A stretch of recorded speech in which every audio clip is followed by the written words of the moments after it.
won the Xfinity Series, which for people who aren't big racing fans out there, could be described as kind of the junior varsity to the Sprint Cup Series varsity. Yet you got to race in 6 races this year in the Sprint Cup. So what is this transition now going to be like for you as you go from what we're calling the JV to the varsity?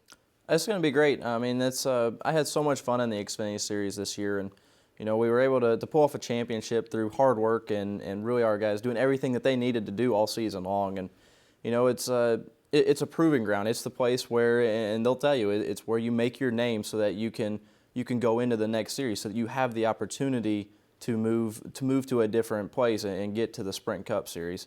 And it's just a part of that transition. I had a blast doing it, like I said, and I'm just excited for next year. Those 6 races helped me a lot. I feel like I'm in a good spot to where I know what I'm getting into, just on probably a smaller scale is what I got. It's going to be tough. I have a steep learning curve ahead of me, and I know that. And there's a lot of respect that has to be earned in NASCAR, and as you move up. And I think I've done a pretty good job of racing guys clean and being around at the end of these races, not tearing up equipment, and that goes a long way.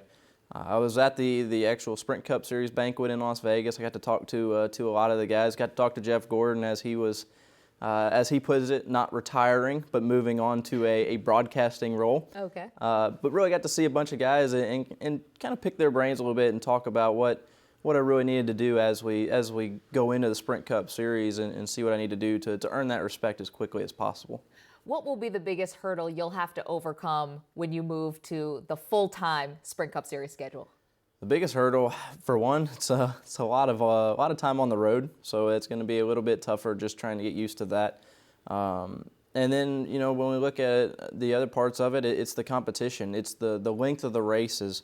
When you go to a 600-mile race and try and make sure that you're ready to go for that one, that's going to be a big challenge for me.